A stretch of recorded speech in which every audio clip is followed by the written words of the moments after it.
Bien, muy buenas tardes, estimados estudiantes. Les doy la bienvenida a esta tercera clase de procesamiento digital de señales, que es parte de la continuación de los temas programados en el sílabo para la unidad número 1, ¿no? Todo lo correspondiente a funciones, señales, tratamiento de señales básicas y algunas operaciones básicas con señales, que es lo que nos va a nosotros a preparar para después, a partir del capítulo número 2, entrar ya directamente con las operaciones matemáticas que permiten manipular a la señal. Ya nosotros en la clase anterior, en las dos clases anteriores, habíamos revisado algunas propiedades básicas de las señales, habíamos visto las clasificaciones de distintas señales con las que vamos a trabajar durante toda la asignatura. Habíamos visto también el análisis de periodicidad que vimos ya en la clase anterior. Bien, entonces hemos estado haciendo una serie de operaciones de manejo con señal. Nos faltan un par de operaciones más en cuanto a la manipulación básica de señales. O sea, recuerden que toda esta parte de aquí es para que ustedes se familiaricen con las funciones matemáticas, con las señales. Recuerden que una señal desde el punto de vista matemático se representa a través de una función. Hoy vamos a ver que también puede ser representada de otras dos formas distintas. ¿Bien? Pero hasta el momento las hemos manejado como funciones matemáticas, de forma tal que lo que estamos haciendo es prácticamente una especie de repaso, porque muchas de estas funciones probablemente ustedes las vieron ya en comunicaciones 1 y 2. De todas formas, si no las vieron, aquí las estamos revisando, estamos profundizando sobre ellas, para que ya una vez que entremos en los temas de sistemas discretos en el tiempo, que incluso en la clase de hoy vamos a hacer la introducción a ese tema, como ustedes pueden ver ahí en el título, vamos a ver simetría en señales, tanto discretas como continuas, y también vamos a revisar algunas funciones singulares, funciones simples, que se utilizan en el procesamiento de señales para relacionarlas, para decirlo así de alguna forma, mediante algoritmos con otras señales. Y vamos a dar luego al final una introducción a los sistemas discretos en el tiempo, de sus relaciones entrada-salida y sus diagramas lógicos básicos. Entonces, con el tema de simetría y de funciones singulares, nosotros vamos a dar por concluido el capítulo número 1, que tiene que ver con todo el manejo de señales. ¿Bien? Manejo de señales, tanto continuas como discretas. Ya vimos señales exponenciales, señales senoidales, tanto continuas como discretas. Vimos análisis de periodicidad, quedó pendiente de ahí un deber que se supone que ya ustedes cumplieron hasta esta semana. Y hoy se completará ese deber con los temas que vamos a revisar hoy, porque una parte de ese deber tiene que ver con esta parte de simetrías y funciones singulares. ¿Ok? Entonces, ese es el tema que tenemos previsto para hoy. Vamos a comenzar. Bien, esperando que les sea de mucha utilidad lo que vamos a ver el día de hoy. Entonces, los objetivos del encuentro son los siguientes. Primero, realizar un análisis de simetría en señales discretas y continuas. ¿Bien? Interpretar las principales características de las funciones, de las principales funciones singulares y representar las relaciones entrada-salida de los sistemas discretos en el. Los dos primeros objetivos corresponden al capítulo número 1 del sílabo, ¿no? Con lo que vamos a concluir esos temas. Todo lo correspondiente al manejo de señal. Y lo correspondiente en el objetivo número 3 ya tiene que ver con el inicio de lo que vamos a ver ya en el siguiente capítulo, que es una preparación para entrar ya directamente en los sistemas discretos en el tiempo, que es lo que significan estas siglas aquí SDP. Entonces, primero vamos a revisar la simetría en señal. ¿Bien? Así como ya revisamos en la clase anterior algunas propiedades de las señales, sobre todo la parte de periodicidad, en la que una señal puede ser periódica o no. ¿Bien? Y vimos otras clasificaciones de las señales también. Clasificamos en continuas, discretas, las señales se clasificaron también en unidimensionales y n-dimensionales. Pues ahora entramos en otra clasificación de las señales. Y esto de acuerdo a su comportamiento en el eje del tiempo. ¿Bien? Las señales se pueden clasificar en primer lugar en simétricas o asimétricas. ¿Bien? O simétricas y no simétricas. Ahora, si una señal es simétrica, se clasifica en dos categorías. ¿Bien? O pueden presentar dos tipos de simetría. Simetría de tipo par y simetría de tipo impar. ¿Bien? La simetría de tipo par se da cuando la señal evaluada en instantes de tiempos positivos, como está aquí, es igual a la señal evaluada en instantes de tiempos negativos. Bien, vamos a marcarlo aquí para que vean. Entonces, cuando la señal evaluada en instantes de tiempos positivos es exactamente igual a la señal evaluada en instantes de tiempos negativos, se dice que la señal tiene simetría de tipo par. El ejemplo que está mostrado en la figura es un ejemplo de una señal continua en el tiempo, porque esto es continuo en el tiempo. Observen que no tiene ninguna discontinuidad en ninguna parte. Y que presenta una simetría de tipo par. Bien, por ejemplo, si yo quiero saber cuánto vale la señal en t igual a 2, observen que vale aquí, yo hago aquí, trazo una línea discontinua, y cuánto vale la señal evaluada en t igual a 2. ¿Ven? Vale 2. Si me voy a t igual menos 2, ¿ven? Observen que la señal también vale 2, tiene amplitud 2. ¿Qué significa? Entonces que la señal evaluada en un instante de tiempo positivo es exactamente igual en amplitud a la señal evaluada en el mismo instante, pero con valor negativo. Lo mismo va a pasar aquí en 3 y menos 3, en 4 y en menos 4. Entonces, ¿qué estamos diciendo?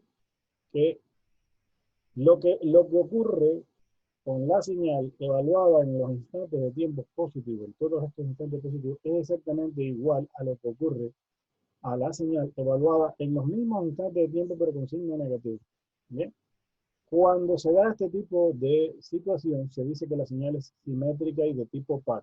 La simetría no es otra cosa, desde el punto de vista gráfico, no es otra cosa que un espejo de la señal en torno al eje vertical. En torno aquí al eje vertical. Bien, háganse la idea que el eje vertical aquí es un espejo. Entonces lo que se está viendo del otro lado es un reflejo de la señal.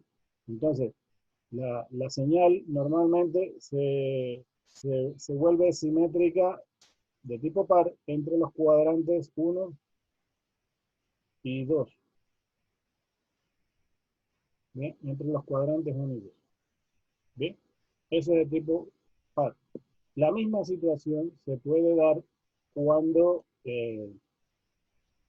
se trabaja con señales de tipo discreta. Es exactamente el mismo asunto.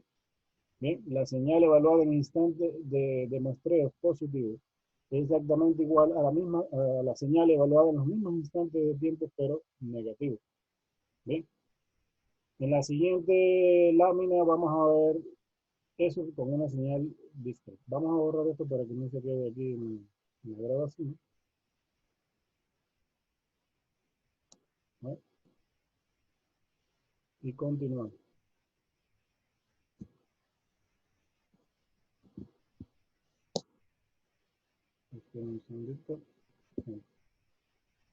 Entonces, como pueden ver aquí ahora,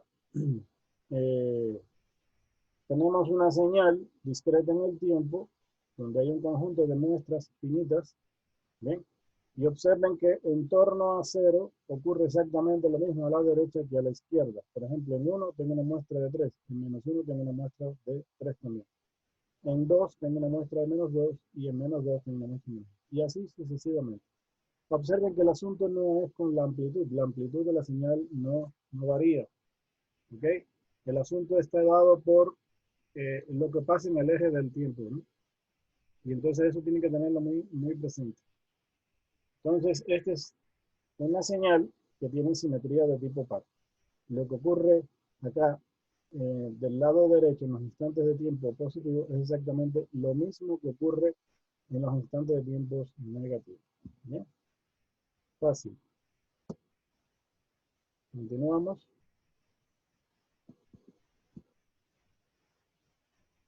Ahora, hay otro tipo de simetría que es de tipo impar. ¿Bien? La simetría de tipo impar se da cuando la señal evaluada en instantes de tiempo positivo es exactamente igual a la señal evaluada en instantes de tiempos negativos, pero con un signo negativo delante de la amplitud de la señal. Es decir, la señal es igual, pero con amplitud invertida. Por ejemplo, si yo voy aquí y veo cuánto vale la señal en t igual a 2, observen que es exactamente, perdón, denme un segundito, es exactamente igual a la señal evaluada en t igual menos 2, pero con la amplitud invertida. Por ejemplo, aquí en 2 la amplitud es de 2 y aquí en menos 2 la amplitud es de menos 2. ¿Bien? Y así sucesivamente con cada uno de los valores. Entonces la señal se vuelve simétrica en torno a los cuadrantes 1 y 3.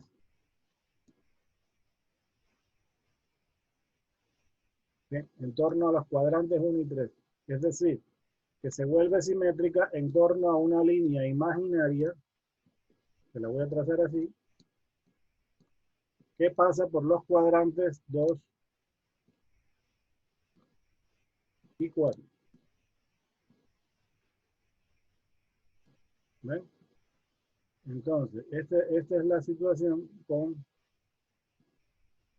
la simetría de tipo impar. Entonces, la señal también es simétrica, pero la simetría se da entre este cuadrante y este. ¿Ok? Es la misma señal, pero con amplitud invertida. Y el mismo caso se da para las señales que son de tipo discreto. Entonces, ya lo vamos a ver en la siguiente presentación, cómo se da la simetría de tipo impar con señal discreta.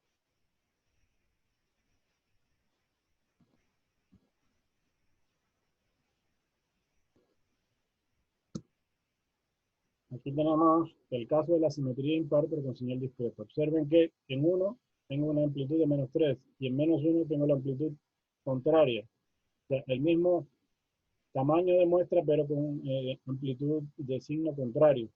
En 2 tengo una amplitud de menos 2 y en menos 2 tengo una amplitud, bueno, aquí está equivocado, ¿no? Esto es un 2 aquí, y aquí es menos 2. Esto es contrario.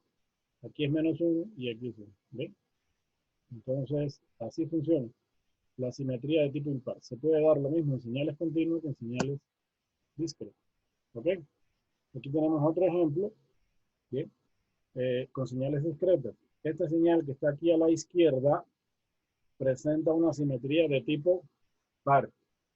Y esta señal que está aquí a la derecha presenta una simetría de tipo impar. ¿Bien?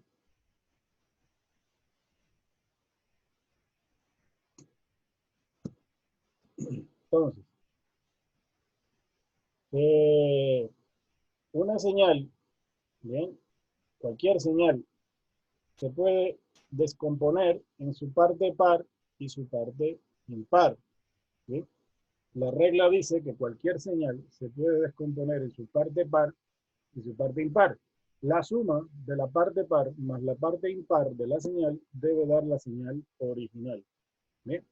Entonces, un análisis que normalmente nosotros hacemos aquí para trabajar, o sea, para realizar manejos de señales, y se utiliza mucho en la operación de procesamiento digital de señales, es descomponer una señal en su parte par y su parte impar. La descomposición de una señal en par e impar se puede hacer lo mismo con una señal de tipo continua o una señal de tipo discreto. La operación es exactamente la misma. ¿Bien? Observen, para una señal continua, la parte par es igual a 1/2 de la señal original más la señal reflejada. Y la parte impar es exactamente lo mismo, pero restando. A la señal original se le resta la señal reflejada.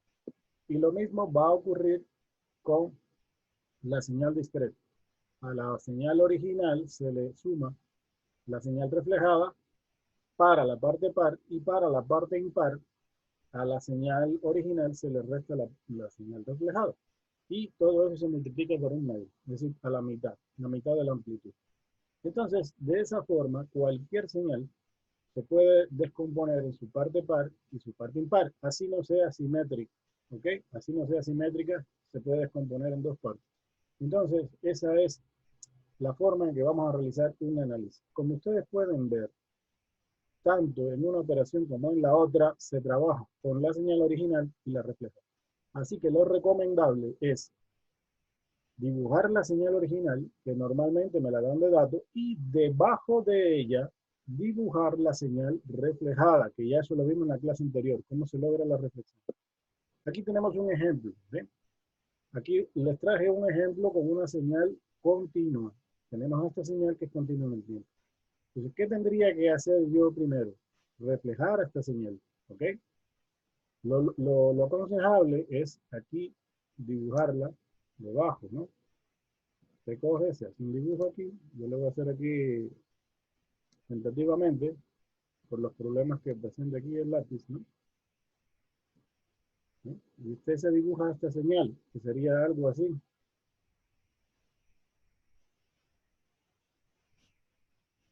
Y para acá tenemos esto. ¿Ok? Aquí igual a 1. Sería 1 aquí. Y aquí esto sería -1.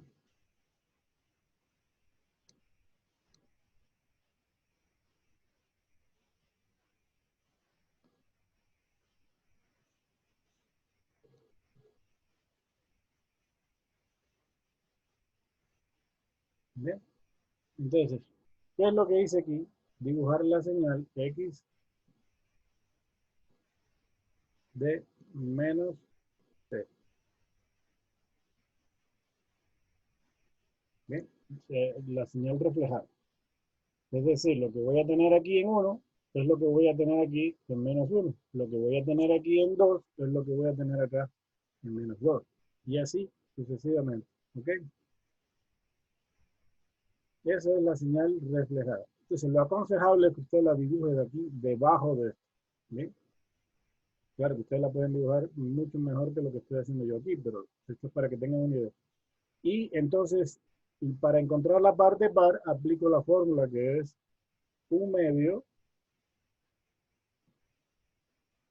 de la señal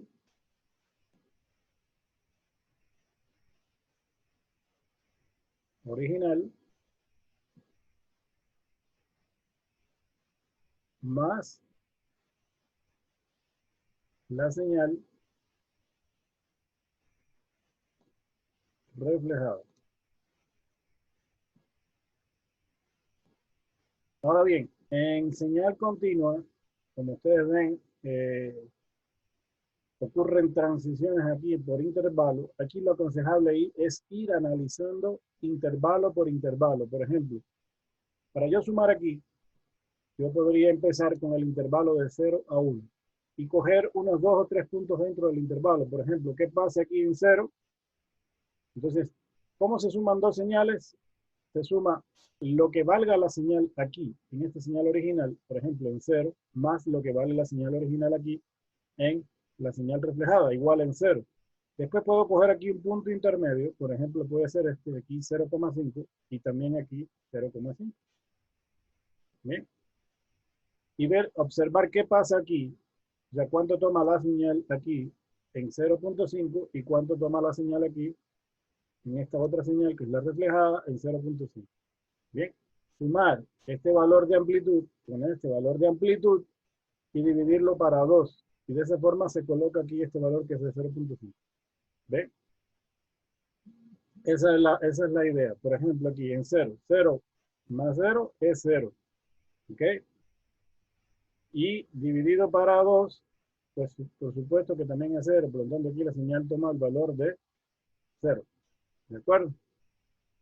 Entonces, aquí ¿cuánto vale la señal? En 0,5 tiene una amplitud de 0.5, que es la mitad de 1 aquí.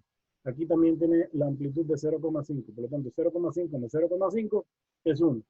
Si lo multiplico por un medio, me da un medio. Por lo tanto, me da 0.5. Y ese es el valor que va a tomar aquí. Aquí, en 1, por ejemplo, toma el valor de 1 y aquí también toma el valor de 1. 1 más 1 es 2. Multiplicado por un medio, me da 1. Y ese es el valor que toma. Como las dos señales tienen un comportamiento lineal dentro del intervalo de 0 a 1, la tendencia es que tome también esa forma lineal aquí en la señal de tipo par. Bien, ahora, hay que analizar aquí, cuando se analizan en las señales continuas, qué es lo que pasa cuando yo me acerco a 1 por la derecha y qué es lo que pasa cuando yo me acerco a 1 por la izquierda. ¿Por qué? Porque en ciertos puntos ocurren transiciones y puede ser que no tenga un valor definido. Aquí en este caso sí tiene un valor definido, ¿no? Por ejemplo, si yo me acerco a 1 por la derecha, por la izquierda aquí, en la señal reflejada, la señal aquí tiende a 1. Si yo me acerco a 1 por la izquierda aquí, la señal también tiende a 1. Por lo tanto, en ambos, cuando la señal tiende por la izquierda a 1, tiende a tomar el valor de 1. Pero si me acerco a 1 por la derecha aquí, ¿sí? También tiende a tomar el valor de 1 y lo mismo pasa aquí, tiende a tomar el valor de 1. Si el límite por la izquierda y el límite por la derecha son exactamente iguales, entonces se puede ya afirmar que la señal tiende a 1 y yo puedo ya ir cerrando el punto. Por eso fue que aquí se pudo cerrar el puntito en este valor de aquí. ¿Bien? De ahí tengo que volver a analizar lo que pasa en el siguiente intervalo, por ejemplo aquí de 1 a 2 y hacer la misma operación. ¿Bien? Y de esa forma voy sumando. Ya el hecho de que usted coja 1, 2 o 3 puntos ya es cuestión suya, ¿no? Como tiene un comportamiento lineal, pues se pueden coger simplemente los puntos extremos y un punto intermedio dentro del intervalo. Me refiero aquí al intervalo de 1 a 2. Y de esa forma voy construyendo la parte par de la señal y se va construyendo esta forma. Poquito a poco, intervalo por intervalo. Eso en el caso de las señales continuas. Para la parte impar es el mismo procedimiento. ¿Bien? Para la parte impar es el mismo procedimiento, pero con la diferencia de que aquí, bien, ya no es un signo de más, sino un signo de menos. ¿Bien? Entonces aquí sería un signo menos. ¿Ok? Eso sería aquí ya para la parte impar. ¿De acuerdo? Entonces, hago la misma operación intervalo por intervalo, restando el valor en la señal original menos la señal reflejada en 2 o 3 puntos del intervalo y creándome unos 3 o 4 puntos que puedo ir uniendo dentro del intervalo y se va conformando esta señal que está. Bien, pero en este caso resto un valor de amplitud de la señal original con un valor de amplitud de la señal reflejada y lo divido para 2. No se olviden que hay que dividir para 2 porque la parte par tiene la mitad de la amplitud de la señal original y la parte impar tiene la otra mitad de la amplitud de la señal original. ¿Bien? Esa es la idea de cómo se va formando esto. Entonces, la idea es que cuando ustedes le dan una señal de datos, como la que yo les di ahí, entonces coloquen exactamente debajo de ella la señal reflejada y empiecen a sumar o restar. Bien. Otra sugerencia que les puedo dar aquí es que una vez que obtengan la señal par y la impar, usted tiene la posibilidad de comprobar si ha hecho de forma correcta las cosas. ¿Bien? Y la forma de hacerlo es sumando. Si usted suma la parte, ahora hace tentativamente aquí una suma entre la parte par y la parte impar. Y si suma esta con esta, tiene que volver a dar la señal original. Entonces la idea es que cualquier señal, fíjense que esto no es una señal periódica, cualquier señal, aunque no sea periódica, se puede descomponer en una parte par y una parte impar. Y la suma de las dos señales vuelve a dar la señal original. ¿Bien?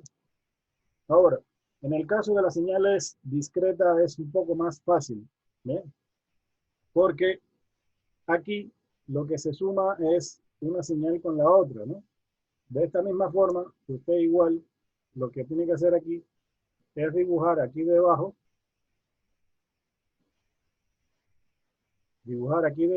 la señal reflejada, que sería algo así. ¿Sí? Voy a dibujar tentativamente.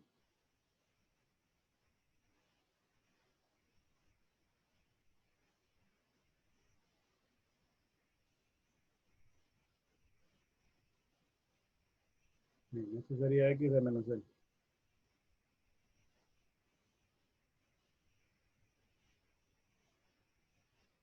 ¿Ok? Igual para acá vendrían ya las muestras estas negativas que están aquí. ¿Bien? Y así sucesivamente, de acuerdo al número de muestras que hay. Entonces, esta sería la señal reflejada. Usted la coloca aquí debajo y empieza a sumar. Pero aquí es más fácil, porque aquí tengo que sumar la muestra en cero de esta señal con la muestra en cero de esta señal. La muestra en menos uno de esta señal con la muestra en menos uno de esta señal. Bien, sumo. Las amplitudes. Por ejemplo, aquí 1 más 1. 1 más 1 es 2, que dividido para 2 es 1. Por eso aquí en cero me dio 1. Bien, pero fíjense lo que pasa ya aquí en menos 1. Aquí tengo amplitud de menos 1 y aquí tengo amplitud de 1. 1 más menos 1 es 0. Por lo tanto, aquí me da 0. Aquí igual, 1 más menos 1, 1 más menos 1 da 0 igual.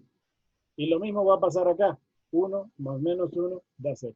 Y así sucesivamente. Por eso hay estos puntos suspensivos. Es decir, que donde único se va a producir una muestra de 1 es exactamente en 0. Es donde único se va a producir. Y así obtengo la señal. Para la señal impar es exactamente lo mismo, pero restando, recuerden. Bien, por ejemplo aquí, 1 menos 1 es 0. Observen que ahora en 1 tengo un valor de 0 aquí. Por ejemplo aquí, en esta muestra de aquí de 1. Aquí tengo un 1 y aquí tengo menos 1. 1 menos menos 1 sería 2, que dividido para 2 es 1. Y miren cómo tengo aquí el valor de 1. Y así sucesivamente con cada una de las muestras. ¿Bien? Tiene que ir sumando todas las muestras. Si la señal tiene estos puntos suspensivos, indica que es una señal de infinita, que se va a importar de manera infinita. Por lo tanto, usted lo hace para unas 3 o 4 muestras y después coloca unos puntos suspensivos, indicando de que eso se va a repetir así todo el tiempo que, que sigue, ¿no? Porque tiene un comportamiento infinito. Y lo mismo por acá, por la parte de la izquierda. Entonces, me parece que esto es fácil. Con la señal discreta es mucho más simple porque son muestras puntuales discretizadas en el tiempo que se suman una con otra directamente. Aquí no hay que ir analizando intervalo por intervalo, porque incluso dentro de un intervalo no pasa nada, ¿no es cierto? Pues solo las muestras puntuales en cada uno de los instantes de tiempo correspondientes. Bueno, eso es con respecto al análisis de simetría. Ya con eso ustedes pueden completar el deber que estaba orientado la semana anterior, que hay unos ejercicios ahí adicionales que son de análisis de simetría. Realícenlo. De hecho, uno de los ejemplos que les traje de ahí tiene que ver con ese deber y ya se los dejé indicado. Ustedes lo único que tienen que es desarrollar el procedimiento. Entonces, vamos a pasar al otro tema correspondiente a manejo de señales, que es el manejo de señales discretos en el tiempo de tipo elementales, o lo que nosotros llamamos normalmente funciones singulares. Son un grupo de señales muy básicas, que normalmente se utilizan y se utilizan todo el tiempo, déjenme decirle que se utilizan todo el tiempo en para combinarlas con otras señales. Y de esa forma realizar ciertas operaciones que son extremadamente importantes en el procesamiento de señal. Una de ellas es el escalón unitario. Este escalón unitario la tenemos de tipo continuo y de tipo discreto. En el caso del tipo continuo, que es la que está indicada aquí ahorita, observen que la variable independiente es el tiempo, ¿bien? Y observen que esta señal no tiene discontinuidades en el tiempo, todo siempre está definida para cualquier valor en el tiempo. Es una señal que toma el valor de 0 para los instantes de tiempo que sean menores que 0. Observen, todo lo que sea menor que 0, la señal vale 0. Y todos los instantes de tiempo que sean mayor que 0, la señal tiene una amplitud de 1. Entonces se forma una especie de escalón. Esta es una señal de tipo infinita, ¿ok? Porque esto se va a comportar así hasta t igual infinito, ¿ok? Por lo tanto, esto es lo que nosotros le llamamos el escalón unitario, de tipo continuo. También lo hay en discreto, ¿bien? Y ya lo vamos a ver. Ahora, con el escalón unitario, ¿qué puede hacer? Puede hacer cualquier cosa. Puede hacer cualquier cosa. Las mismas operaciones que ya habíamos hecho de transformación de la variable independiente anteriormente. Es decir, lo puedo reflejar, como está aquí, y lo puedo desplazar en el tiempo.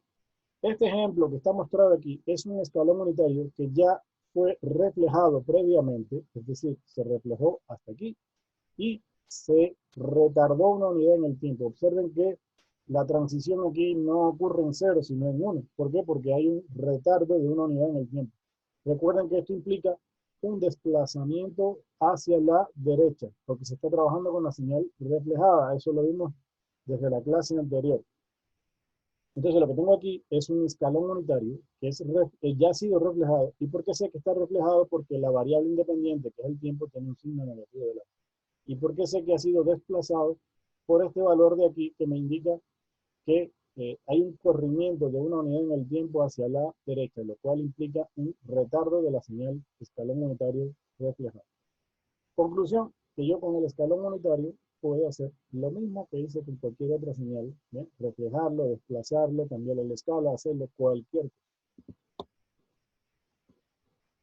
El escalón unitario también lo tenemos en forma discreta, ¿ok? Y es el que está mostrado aquí, ¿bien? Igual, la señal vale 1 para los valores de n mayores o iguales que 0 y 0 para los valores de n menor que 0.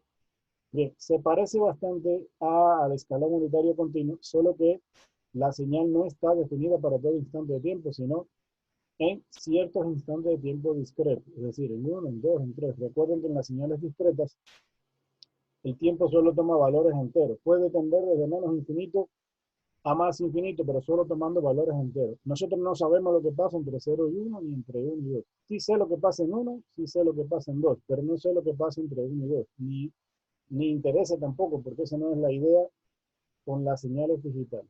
¿Ok? Entonces, la señal vale 1 para todos los valores de n mayor o igual que 0, y fíjense que toma valor de 0 para los valores de n menor que 0. Se parece al escalón unitario continuo, pero hay una diferencia, y la diferencia está aquí, en el signo mayor o igual. ¿Qué ocurre? Perdón. Ocurre que en el escalón unitario continuo, la señal vale 1 siempre que t sea mayor que 0. No está definido en 0. Ojo. Siempre que sea mayor que 0. Sin embargo, en la discreta, la señal sí toma amplitud de 1 cuando n es igual a 0. Es decir, la diferencia está en el símbolo aquí, que aquí es mayor o igual. En la continua es solo mayor que, y aquí es mayor o igual que. Es decir, que la señal en 0 sí está definida y toma también el valor de 1. Es la diferencia entre el escalón unitario discreto, que es este, y el escalón unitario continuo que ya vimos hace un rato. Bien, la otra señal elemental discreta con la que normalmente trabajamos es la delta unitaria. Bien, la tenemos también en señal discreta y en señal continua. La que está mostrada aquí es para señal, bueno, aquí están las dos. Bien, esto aquí corresponde a la parte discreta, que es esta que tenemos aquí abajo. Bien, la señal toma la amplitud de 1, una muestra de 1 exactamente en 0. Y 0 en cualquier otro valor que no sea 0. ¿Ok? Solo toma un valor de 1 cuando n es igual a 0.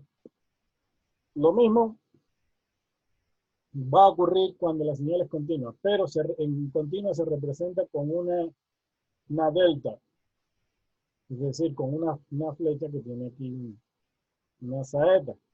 Bien, esto se le denomina en matemática una delta de Dirac. Bien, se le conoce también como delta de Dirac, señal continua. Es decir, es una especie de vector que toma amplitud de 1 en t igual a 0. Y aquí toma una muestra de amplitud 1 cuando n es igual a 0. Bien, con esta señal también vamos a estar trabajando. Entonces, aquí la tenemos un poquito mejor representada. Esta es la delta de Dirac. Observen que con estas señales también puedo hacer operaciones ya de desplazamiento y todo lo que hemos hecho anteriormente. Por ejemplo, aquí está esta delta de Dirac desplazada 2 unidades en el tiempo. Observen que como n aquí es negativo, es menos 2. Recuerden que la fórmula general era t menos k. Aquí k es menos 2. Por eso menos por menos es más y se vuelve t más 2. Lo cual implica un desplazamiento hacia la izquierda. Bien, la misma delta ahora ya no aparece en 0, sino en menos 2. Y lo que ha ocurrido es un adelanto de 2 unidades en el tiempo. Porque menos 2 es un valor anterior a 0. Así que con las señales singulares también puedo hacer operaciones de desplazamiento, de cambio de escala, de reflexión, de lo que sea. También puedo hacer lo mismo. Bien, aquí otra de las señales es el escalón rampa unidad. En el caso de las señales discretas se denomina rampa unidad.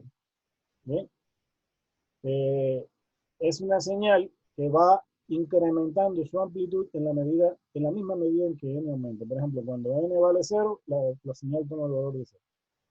Cuando n vale 1, la señal toma una amplitud de 1. Cuando n vale 2, la señal toma una amplitud de 2. Y así sucesivamente. Es decir, que para n mayor o igual que 0, la amplitud de la señal es exactamente el mismo valor que toma n. Y se forma una especie de escala. Lo hay también en señal continua. Bien, pero se crea una especie de rampa en la que va tomando aquí una rampa lineal hasta 1 y después se mantiene en 1. Es decir, que de 1 no pasa en el caso de la continua. Y aquí en este sí va incrementándose en la medida que aumenta n. Y esto ocurre, es una señal de tipo infinita, porque esto dice mayor o igual que 0. Es decir, cualquier valor que sea mayor o igual que 0 tendiente al infinito. Bien. Otras señales elementales que ya más o menos las habíamos trabajado también en la clase anterior es la señal exponencial, ¿bien? Que puede tener una forma como esta: x de n es igual a elevado a la n para todo valor de n. Ahora, este parámetro a puede ser un valor real o un valor complejo, cualquiera de los dos. En algunos casos se trabaja con valores reales y en otros casos con valores complejos. Bien, si A es un valor real, entonces x de n también será una señal de tipo real. Si el parámetro A es un valor complejo, puede expresarse entonces de esta forma: A es igual a R por E a la J por T. Y donde R y θ son los parámetros de esa señal exponencial compleja. Bien. Y θ corresponde a la fase. Bien. Entonces, yo lo puedo representar de esta forma. Recuerden que por la identidad de Euler, una expresión de tipo exponencial se puede representar como la suma de dos factores conjugados con señal senoidal. ¿Bien? Entonces sería R a la n por el coseno de θ por n más j por el seno de θ por n. Esto aplicando la identidad de Euler, que ya lo vimos en la clase anterior. Y su representación gráfica de tipo discreta sería algo así como está aquí. ¿De acuerdo?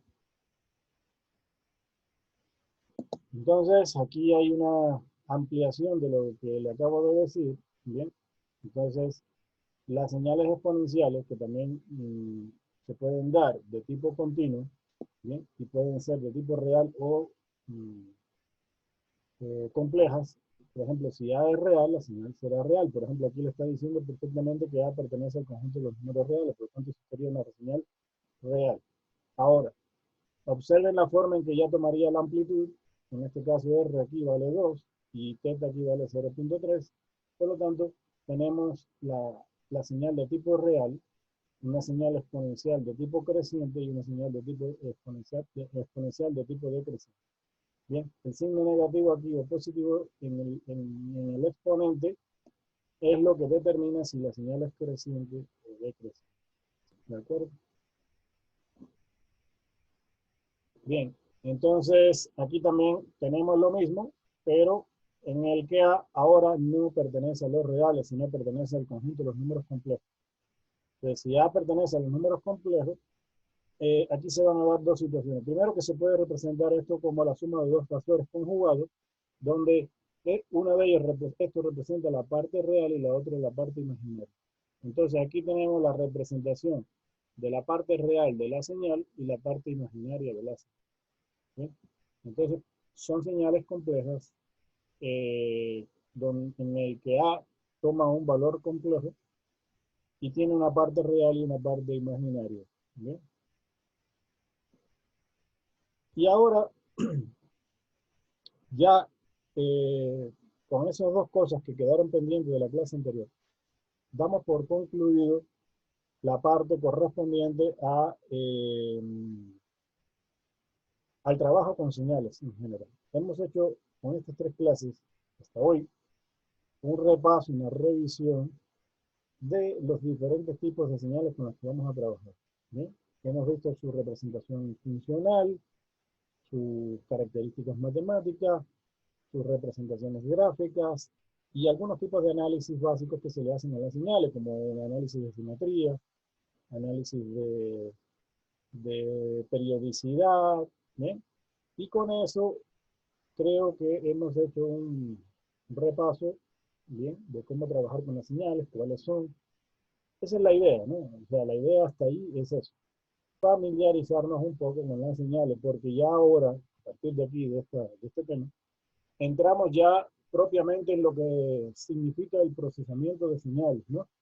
Empezamos a establecer ya una relación de matemática entre una señal de entrada y una señal de salida a través de un sistema, ¿bien? Que lo vamos a representar desde el punto de vista de diagrama de bloques como una caja negra. ¿Por qué? Porque no nos va a interesar para los alcances de esta asignatura qué es lo que tiene dentro de esa cajita negra, que le llamamos así, ni desde el punto de vista de hardware ni desde el punto de vista de software. Nos va a interesar fundamentalmente aquí la parte de algoritmos matemáticos, que es la operación que internamente se desarrolla dentro de ese bloque. Esos son los alcances de esta asignatura. Lógicamente que esas operaciones, esos algoritmos se pueden hacer por vía de hardware. Eso ya es competencia de otras asignaturas como sistemas digitales, que puede ser incluso a base de microcontroladores. Y también se puede hacer mediante operaciones de software. Ya eso involucra operaciones de programación. Entonces, nosotros realmente lo que necesitamos son definir esas operaciones. Luego que tengamos definidas esas operaciones, ya se determinará posteriormente con qué hardware y con qué sistema de programación se va a realizar esos algoritmos. Pero lo primero que hay que tener claro es eso. Entonces, lo que vamos a entrar ahora en el tema es de sistemas discretos en el tiempo. Entonces, primero vamos a definir algunos conceptos. ¿Qué es un sistema discreto en el tiempo? Bien, en primer lugar es un dispositivo o algoritmo. ¿Qué significa esto? Que puede ser un dispositivo de hardware o un algoritmo realizado vía software. Bien, y que opera sobre una señal discreta en el tiempo, que es la entrada o excitación. A partir de ahora, a la señal de entrada, a un sistema le vamos a llamar excitación de entrada. Bien, de acuerdo con una regla bien definida. Eso corresponde ya al algoritmo matemático que nosotros vamos a definir o a desarrollar. ¿Y para qué? Para producir una señal discreta en el tiempo, que es la salida o la respuesta del sistema. Bien, un sistema entonces es una operación o un conjunto de operaciones, porque pueden ser más de una, bien, cientos incluso. Un sistema es una operación o un conjunto de operaciones que se realizan sobre una señal de entrada XDN para generar la señal de salida YD. A partir de ahora, a x de n le vamos a denominar excitación de entrada y a y de n le vamos a denominar respuesta de salida. Entonces, el sistema transforma la señal de entrada x de n en una señal de salida y de n. ¿Bien? Y la expresamos esta relación entre x de n y de n con esta simbología que hay aquí. Es decir, y de n, que es la respuesta de salida, es exactamente igual a una operación. Esta t que hay aquí representa el operador, una operación que se va a realizar sobre una determinada excitación de entrada x. Desde el punto de vista gráfico lo podríamos representar así. Bien, este sería nuestro bloque sobre el cual vamos a trabajar. Esta sería nuestra excitación de entrada, ¿bien? Que es una señal digital. Recuerden que todo lo que vamos a hacer a partir de ahora es con señales digitales. Se puede hacer con señales continuas, pero para el alcance de esta asignatura, nosotros vamos a manejar casi en su totalidad con señales discretas. Por eso se llama procesamiento digital de señales. Y ya lo explicamos al inicio porque trabajamos fundamentalmente con señales digitales por una serie de ventajas que ya les definimos en la clase número 1. Y lo que voy a tener aquí a la salida es también una señal digital de salida. Pero fíjense que esta señal no es igual que esta. Esta señal ya sufrió un cambio. ¿Ve? Aparentemente lo que ha pasado aquí es una especie de inversión de la señal, una reflexión. Entonces, solamente ver aquí que esta señal ya no es igual que esta, aquí adentro ocurrió un procesamiento, una manipulación de la señal. La señal fue manipulada porque no es exactamente igual. Entonces, una vez que eso se haga, pues entonces ya se está haciendo un determinado procesamiento. Ahora, ¿cómo se va a hacer ese procesamiento? Ok, dentro de este bloque existen una serie de algoritmos, operaciones o conjuntos de operaciones matemáticas. Eso es lo que nos va a interesar aquí desde nuestro alcance en esta asignatura. Lógicamente que esas operaciones las realizan dispositivos de hardware o dispositivos de software o la combinación de ambos, software con hardware. Pero a nosotros no, como ya les dije, no nos va a preocupar eso ahorita. Ni qué hardware, ni qué software. Lo que nos va a interesar es los algoritmos matemáticos que aquí ocurren. Por eso es que le tratamos básicamente como si fuera una caja negra. ¿Bien? Es como la caja negra de los aviones. Todo el mundo sabe para qué sirve, pero nadie sabe lo que tiene adentro y cómo lo hace. Entonces, esa es más o menos la idea. ¿De acuerdo? Entonces, una cuestión importante aquí en los sistemas es la descripción entrada-salida. Es decir, cuál es la relación que existe entre la entrada y la salida. O sea, qué tan relacionada está la salida con respecto a la entrada, sobre la cual se realiza una determinada operación. A este símbolo de aquí se le denomina operador. Operador que representa la operación o el conjunto de operaciones que sobre la señal de entrada se realizan para obtener una determinada respuesta de salida. La forma esquemática de representar una relación entrada-salida es la que está mostrada aquí. Entonces, de esa forma nos vamos a manejar. Hay una cuestión importante aquí antes de pasar a lo que viene y es lo siguiente. En la primera clase dijimos, o yo dije, que una señal desde el punto de vista matemático se puede representar como una función. Una función en la cual usted le va dando determinados valores a la variable independiente y en base a eso la variable dependiente va tomando determinados valores. Y se crea una relación a través de una forma funcional. Ahora bien, las señales en procesamiento digital de señales se pueden representar de tres formas diferentes. Bien, primero de forma gráfica, como ya hemos venido trabajando. Y este es un ejemplo de una representación gráfica de una función. Esto ya no es nuevo porque ya venimos trabajando con este tipo de cosas, ¿no? Recuerden que en señales discretas, a cada uno de estos valores que están aquí de amplitud se le denominan muestras. A los valores aquí en el tiempo se le denominan instantes de muestreo. ¿Bien? Entonces, esto es una forma de representar una señal, de forma gráfica. La otra forma de representar una señal es de tipo funcional, es decir, a través de una función. Esto de aquí es una función que me indica cómo se va a comportar la variable dependiente en función de los valores que va tomando aquí la variable independiente. Esto es una función. Entonces me dice que vale 1 para n igual 1, 3. Aquí toma el valor de 4 cuando n es igual a 2 y 0 en cualquier otro. Esto es una representación de tipo funcional, es decir, como una función matemática.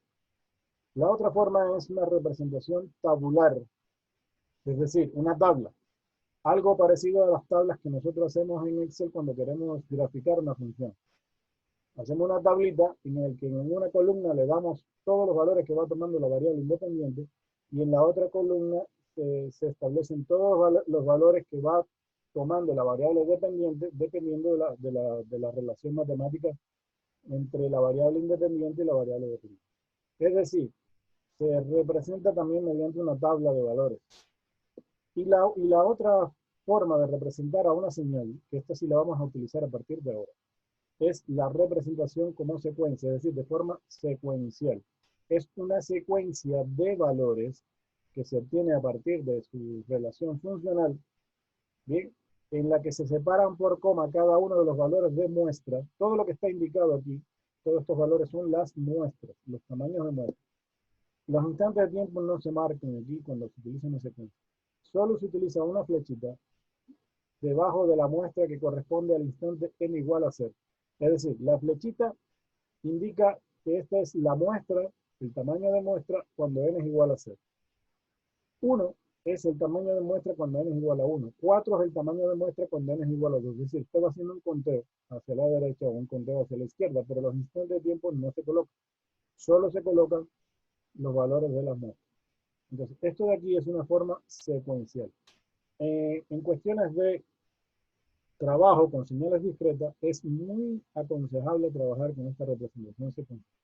Por eso se la estoy dando ahora, porque a partir de los ejemplos que vamos a ver ahora, van a ver que es muy útil usar esto.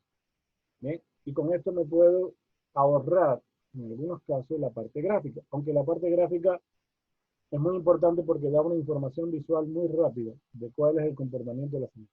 Pero sin embargo, yo puedo hacer todas las operaciones de desplazamiento, reflexión y cambio de escala con una secuencia y lo puedo hacer de una manera más fácil sin tener que perder tanto tiempo. Por ejemplo, y aquí vamos ya a un ejemplo. Dice, determine la respuesta de los siguientes sistemas a la señal de entrada.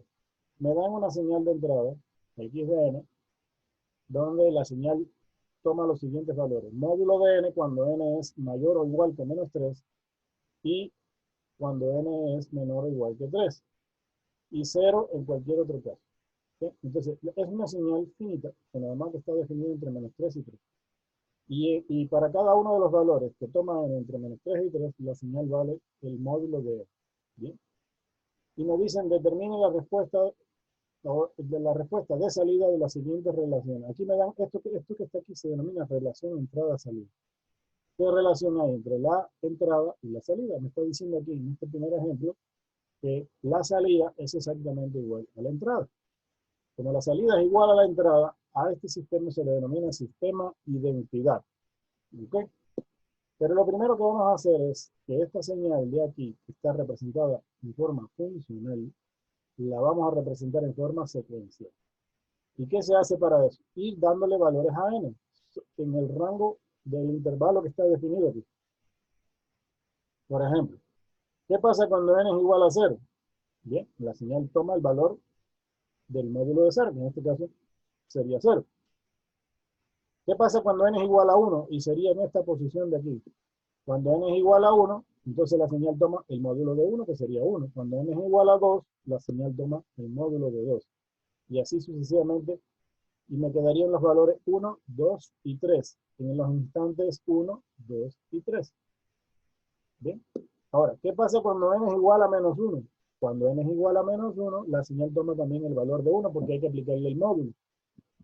Cuando n es igual a menos 2, la señal toma el valor de 2 porque hay que aplicarle el módulo a menos 2. Y así lo mismo con 3. De forma tal que se forman estos 5 valores. A partir de aquí, todo lo demás vale 0 porque esta señal exclusivamente está definida entre menos 3 y 3. Bien. Esto de aquí es una secuencia. La flechita indica el valor que toma la señal cuando n es igual a 0. Los instantes están por aquí abajo, pero no se colocan, solamente se cuentan. Y lo que está indicado aquí son las muestras. Ahora, en la primera relación, que me dan, me dice que y de n es igual a x de n. Entonces, Entonces, para el primer caso, para el primer ejercicio que me dan aquí, la señal toma exactamente el mismo valor. Observen que esta señal es exactamente igual a esta. ¿Y por qué? Porque la salida y la entrada son iguales. Esto ocurre cuando el sistema es un sistema de identidad, como está mostrado aquí. Pero vamos a ver otra relación entrada-salida. Por ejemplo, y de n es igual a la señal x de n, pero retardada a una unidad en el tiempo. A esto se le denomina sistema retardo-unidad. Ustedes ya vieron esto en la transformación de la variable independiente, que esto equivale a desplazar la señal una unidad hacia la derecha. Observen que sin hacer el gráfico, yo desplazo la señal aquí una unidad en la derecha. Y observen que ahora, sobre la flecha, ya no cae el 0 como estaba antes, sino el 1 que estaba a la izquierda. Es decir, y aquí sí hay que hacer una pequeña aclaración, y por eso lo voy a marcar con una flecha. La señal sufrió un corrimiento hacia la derecha. ¿De cuánto? De una unidad en el tiempo. Ojo, no es la flecha la que se mueve hacia la izquierda, sino es la señal la que se corrió una unidad hacia la derecha. ¿Bien? Y eso equivale a un retardo.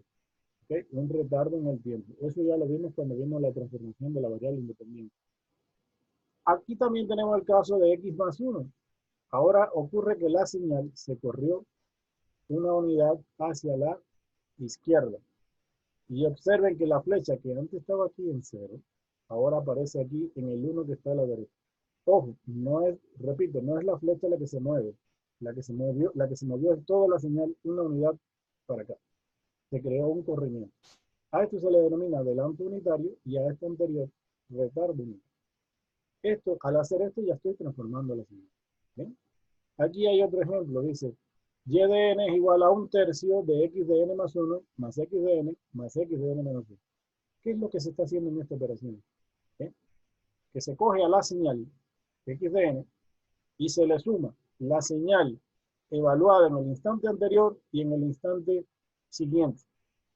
¿Bien? Es decir, se toman tres valores. ¿Bien? La señal en el instante actual, en el instante anterior y en el instante siguiente. Y se promedian, porque son tres valores que se suman y se dividen por otro. Es decir, que esto se denomina filtro del valor medio, porque se utiliza un valor promedio entre tres valores, el valor actual, el anterior y el siguiente. Si nosotros vamos al ejercicio anterior, vamos a observar que lo que tengo que sumar aquí es x evaluada en 0, más x evaluada en 1, que sería 0 más 1, y x evaluada en menos 1, que sería 0 menos 1. Es decir, está sumando el valor actual, el valor anterior y el valor siguiente, o el valor futuro. Lo sumas a los tres, por ejemplo, 1 más 0 más 1 es 2, y lo divides para 3 y me da 2 tercios. Es decir, que cuando n es igual a 0, mírenlo aquí, cuando n es igual a 0, la señal toma el valor de 2 tercios. 2 tercios, que es el valor que se coloca aquí. Este procedimiento se repite para cada uno de los valores, es decir, para cuando n es igual a 1, cuando n es igual a 2, cuando n es igual a 3 y cuando n es igual a 4. Y lo mismo para cuando n es igual a menos 1, 2 y así sucesivamente. ¿Bien? Por ejemplo, cuando n es igual a 1, ¿qué va a pasar?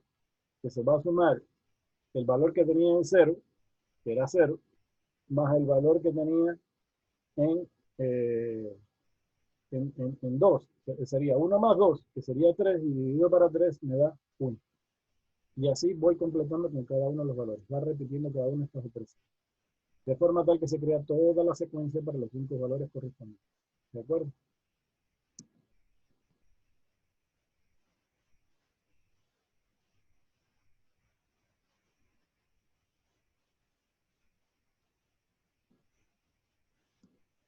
Otro ejemplo, perdón, no se corrió. Otro ejemplo es este de aquí, ¿no? Se cogen tres valores, el actual, el anterior y el siguiente, y se le calcula la mediana. Recuerden que la mediana es el punto medio. En un conjunto de datos, el punto medio cuando los datos se organizan de menor a mayor. A eso se le denomina filtro de la mediana. Usted coge el valor actual, por ejemplo, 0, 1 y menos 1, y le calcula la mediana. ¿Bien? La mediana es el valor del centro en un arreglo de datos. Esto se podría, por ejemplo, hacer con el Excel. Usted coge un conjunto de datos, los conjuntos de datos que me están dando ahí, los organiza de menor a mayor y te va buscando la mediana. para cada uno de los datos que me están dando. ¿Bien? Y se crea toda esta secuencia de aquí. Esto es solo un ejemplo, o sea, nosotros ahorita no nos interesa realmente sacar la mediana de aquí, pero es una operación que usted podría hacer perfectamente en el Excel, porque el Excel calcula la mediana de cualquier conjunto de datos. Y esta que está aquí es, me dice, y de n es igual a la suma desde k igual menos infinito hasta n de x de k, que es igual a x de n más x de n menos 1 más x de n menos 2, y así sucesivamente. Es decir, por ejemplo, si n es igual a 3, entonces, ¿qué vas a hacer tú? Si n aquí es igual a 3, vas a sumar todas las muestras anteriores a n igual a 3. Es decir, n igual menos 3, n igual menos 2, n igual, o sea, la señal en n igual menos 3, en n igual menos 2, en n igual menos 1, en n igual a 0, en n igual a 1, en n igual a 2, y así hasta n igual a 3. Es decir, que se crea un sumador acumulado. Suma la muestra actual con todos los valores anteriores que se tenían anteriormente. Es una suma acumulada. El sistema es básicamente un acumulador que calcula la suma de todos los valores de entrada pasado hasta el instante actual. Por ejemplo, aquí me dicen que en n igual 0, la señal toma un valor de 6. Si nosotros regresamos a la señal original, y les voy a hacer solamente esta demostración, aquí, me dicen que en n igual a 0 valía 6, ¿no? Entonces yo tengo que sumar lo que vale la muestra en 0, lo que vale la muestra en menos 1, lo que vale la muestra en 2 y en 3. Es decir, la señal evaluada en el instante actual, que vale 0, con todo lo que valía la señal en los instantes anteriores.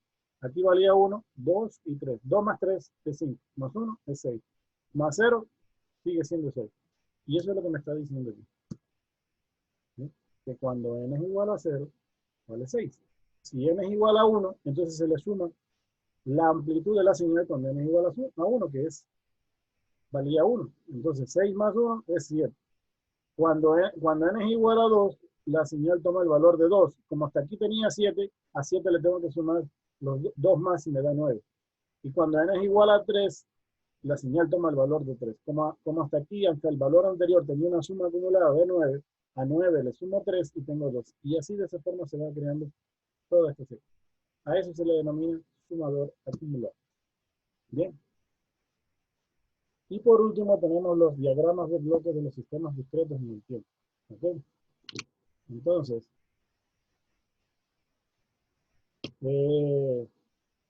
aquí son un grupo de diagramas de bloques que se utilizan para representar a los sistemas discretos en el tiempo.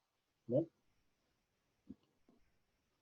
Los sistemas discretos en el tiempo se pueden representar con una serie de símbolos. Por ejemplo, estos son dos señales de entrada, que están representadas como x1 y x2. Y entran aquí este símbolo de aquí que representa un sumador, tiene el símbolo de suma aquí. Por lo tanto, lo que se va a obtener aquí como respuesta de salida es la suma de los valores de la señal x1 más los señales de la señal x2. Es decir, se crea la suma de dos señales. A esto se le denomina sumador de dos señales. Un aspecto importante aquí es que en esta operación no es necesario almacenar ninguna de las secuencias para llevar a cabo la suma. Es decir, que esto es una operación sin memoria. Simplemente se suma el valor actual de esta señal con el valor actual de esta señal. No necesito llevar en memoria valores pasados de ninguna de las dos señales. Por lo tanto, esta operación de sumador representa una operación sin memoria. Ojo con esto. Otro diagrama de bloques que se utiliza mucho en los sistemas discretos es este que está aquí. Entra la señal x de n y se multiplica por una constante. La forma de representar a una constante que se multiplica por una señal es simplemente una saeta. Y encima de la saeta se coloca el valor de ese multiplicador. Se puede tomar cualquier valor real. ¿Bien? Puede ser un número entero o incluso un número fraccionario. Entonces lo que voy a tener aquí como salida es a la señal x de n multiplicada por ese valor de amplitud A.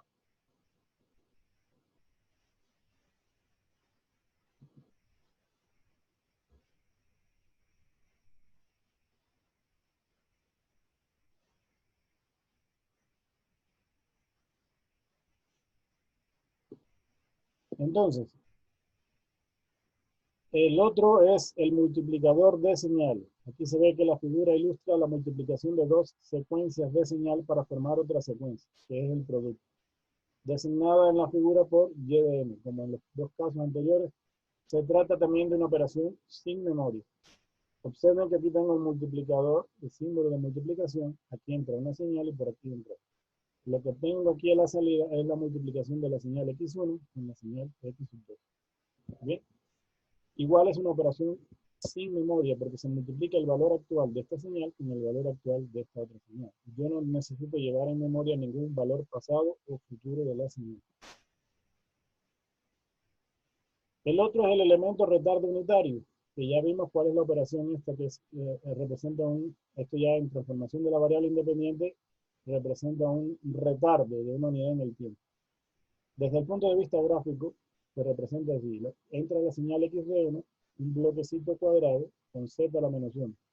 Y lo que se obtiene es y de n es igual a x evaluado en menos 1, en n menos 1.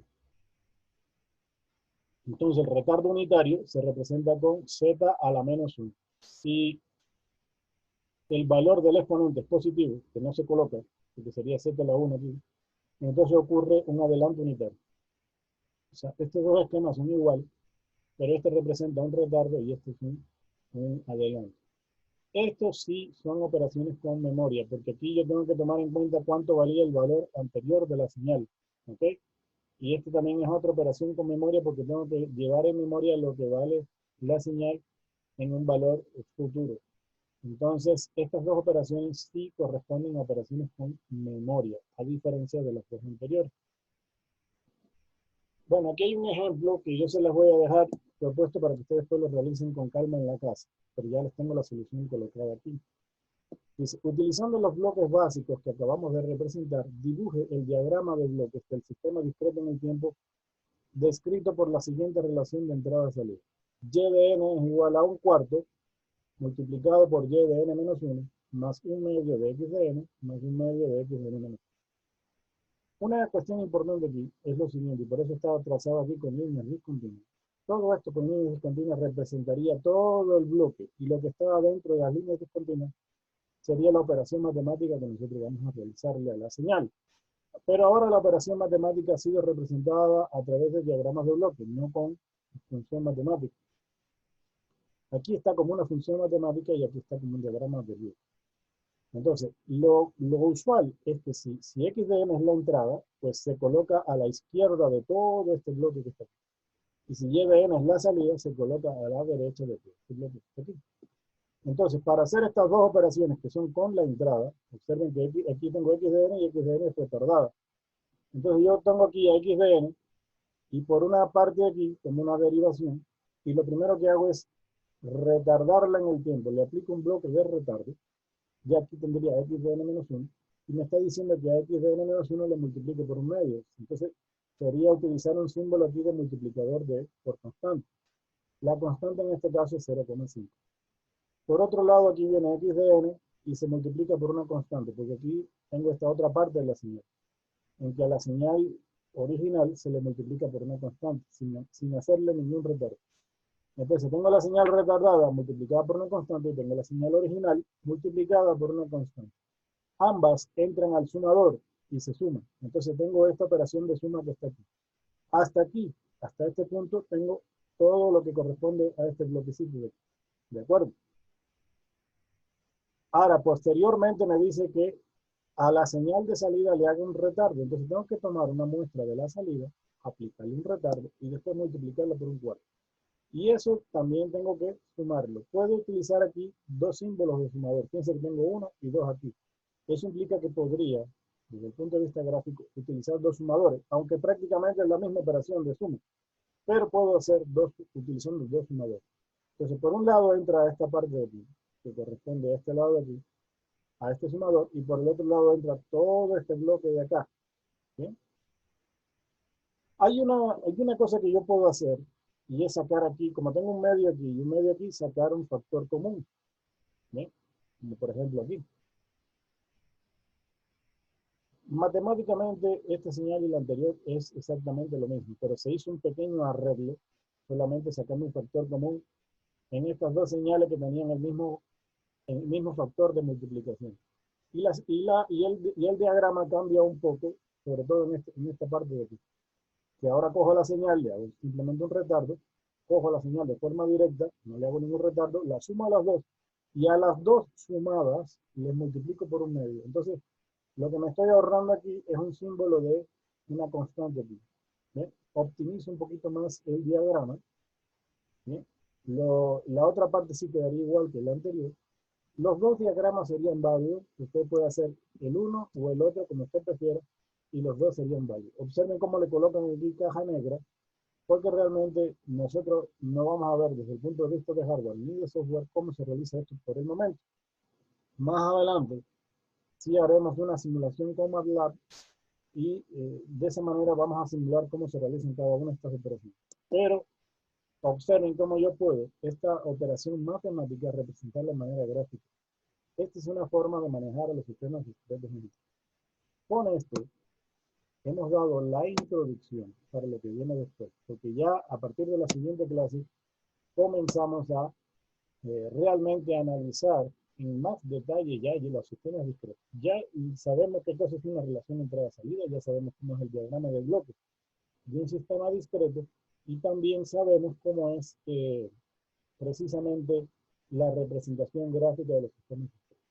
Entonces, eso es una introducción a lo que viene para la siguiente clase. Les dejo propuesto eso. Hay unos ejercicios de simetría y uso de funciones singulares que están dentro del deber anterior y que ustedes tienen que completar. Con esto que acabamos de ver hoy, ustedes ya estarían en capacidad de realizar ese deber completo. Por favor, háganlo, practíquenlo. Si tienen alguna duda, no duden en preguntarme, ya sea por el chat, ya sea por el correo, por lo que sea, o en la siguiente clase incluso podríamos dedicar unos minutos a revisar algunos ejercicios. ¿Bien? Les doy las gracias entonces por su atención. Espero que esta clase les haya servido de provecho. Va a quedar grabada, va a quedar colocada ahí en la plataforma y las dejo a disposición de ustedes para que después completen cualquier otra cosa de duda que necesiten. ¿Bien? De antemano mi agradecimiento y esperando que puedan completar sin ningún problema este deber que está orientado. ¿Bien? Muchas gracias por su atención y nos vemos en una siguiente oportunidad.